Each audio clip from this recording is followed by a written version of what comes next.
The Holy Spirit is our memory of God, often called the voice for God.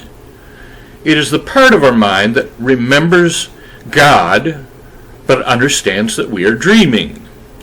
The Holy Spirit has several mantras. The world is not real. What you think your brother has done to you has not occurred. You are still as God created you, and love holds no grievances. The Holy Spirit takes different forms, sometimes a voice, sometimes a guide through a foreign country. He seems to be whatever meets the needs you think you have. The Course calls the Holy Spirit the Spirit of joy that came into being with the separation as a protection, inspiring the atonement principle at the same time. The voice of the Holy Spirit is the call to atonement, or the restoration of the integrity of the mind. I think the best description of the Holy Spirit is the following from the Course. The voice of the Holy Spirit does not command because it is incapable of arrogance. It does not demand because it does not seek control. It does not overcome because it does not attack. It merely reminds. It is compelling only because of what it reminds you of. It brings to your mind the other way, remaining quiet even in the midst of turmoil you may make. The voice for God is always quiet because it speaks of peace. The Course uses several names for the Holy Spirit, including guide, teacher, voice, communication link, one who knows. They are all names for a point of view. These names personify the Holy Spirit, which is helpful to many who feel they want to have personal help. Personification helps them to feel that they have someone to help them through their journey back to God. Besides, as dualistic creatures, we need to think of someone helping us. I think personification may be a bit confusing for some people, especially those like the voice. Many people want to hear a voice that they can identify as the Holy Spirit so they can get advice on what to do.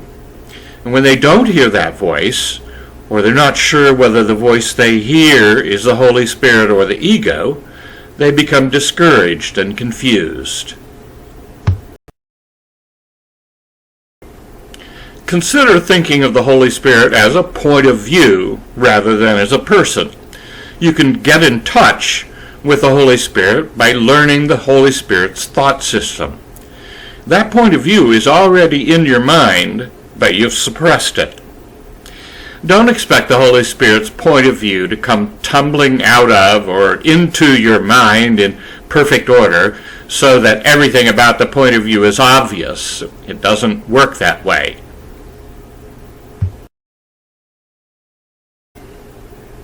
Ken Wapnick explains this very clearly. If it were really that easy to hear the voice of the Holy Spirit, none of us would be here.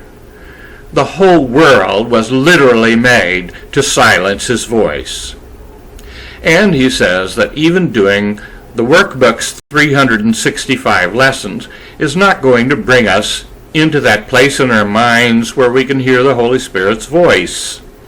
If you can do it that quickly, I assure you A Course in Miracles is not for you. You do not need it. For most of us, it is not that easy. Although it may be difficult to hear the voice of the Holy Spirit in your mind, you can still learn the point of view of the Holy Spirit. You can learn it from several external sources. The point of view of the Holy Spirit can be found in A Course in Miracles. There are 3 sections and over 1,200 pages. In Gary Renard's 4 books, Arten and Persa are the voice of the Holy Spirit. And there are over 1,000 pages. And if you still need more, there are books and other information materials by Ken Wapnick, which also explain the Holy System's point of view. So you have available thousands of pages containing the Holy Spirit's message. You don't have to hear the voice of the Holy Spirit in your mind. But you probably do hear his voice, and you just don't realize it. In my own personal experience, I found that learning the point of view of the Holy Spirit eventually pays off. You may be confused a bit at first, but stick with it. The idea here is similar to priming a pump. You prime your Holy Spirit pump by learning the Holy Spirit's thought system or point of view, and then bringing it to mind whenever you're confronted with a forgiveness situation. Learning the Holy Spirit's point of view helps start the flow of information from the Holy Spirit, and you'll be more apt to recognize the Holy Spirit's message as opposed to the ego's when you hear it. The more you hear those messages and recognize their source, the faster the Holy Spirit's comments will flow. Remember that I said the ego keeps a running commentary of what's going on? Well, after you learn the Holy Spirit's thought system, you'll hear the Holy Spirit's comment. Let's say someone attacks you verbally, calling you names and telling you you're going to go to hell. Your ego is likely to speak first and say to you, "Who does he think he is? He's really a bad person. Give him an earful and show him who's boss. You don't have to put up with that kind of stuff." Well, remember, the ego always speaks first. Your next thought might be, "You're right. I'll tell him off." Well, that's an agreement with the ego. Or you may even pile on with something like, "I should tell him off, but I won't, because I'm better than that. I'm better than him."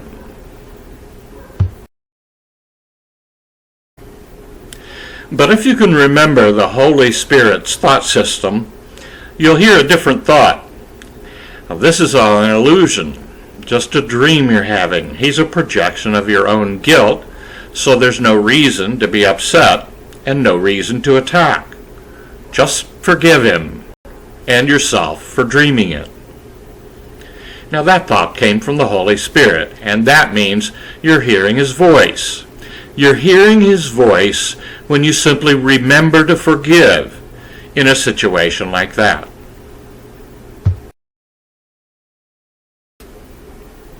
One reason it may be difficult to hear the Holy Spirit is that we are afraid of him and end up hearing the ego instead. From the Course, you may insist that the Holy Spirit does not answer you, but it might be wiser to consider the kind of questioner you are. You do not ask only for what you want. This is because you are afraid you might receive it, and you would. That is why you persist in asking the teacher who could not possibly give you what you want. Of him, you can never learn what it is, and this gives you the illusion of safety. Yet you cannot be safe from truth, but only in truth.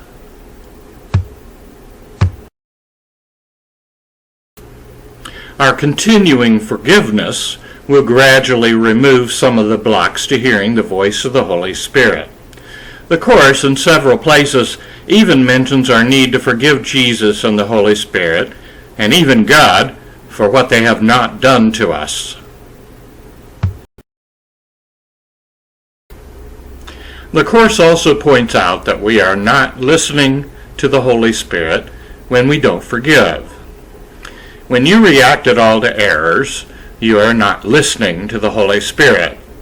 He has merely disregarded them, and if you attend to them, you are not hearing him. If you do not hear him, you are listening to your ego and making as little sense as the brother whose errors you perceive. This cannot be correction. Yet it is more than merely a lack of correction for him. It is the giving up of correction for yourself. This paragraph of the Course is saying that if you don't forgive, you aren't listening to the Holy Spirit. then it must be also true that if you do forgive, you are hearing the voice of the Holy Spirit. That's the main message the Holy Spirit will always give you, to forgive. So if you remember to forgive, the Holy Spirit has spoken and you have heard his voice. In chapter 5 of the Course, Jesus talks about the difficulty of hearing the Holy Spirit's voice.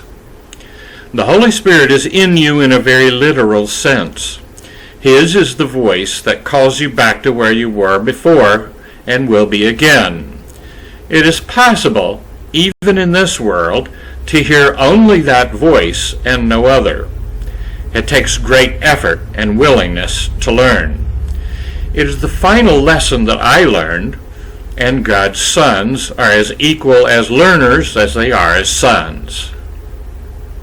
Notice that Jesus says it would take great effort, which I would equate with practice and willingness, to learn to hear the Holy Spirit's voice and no other.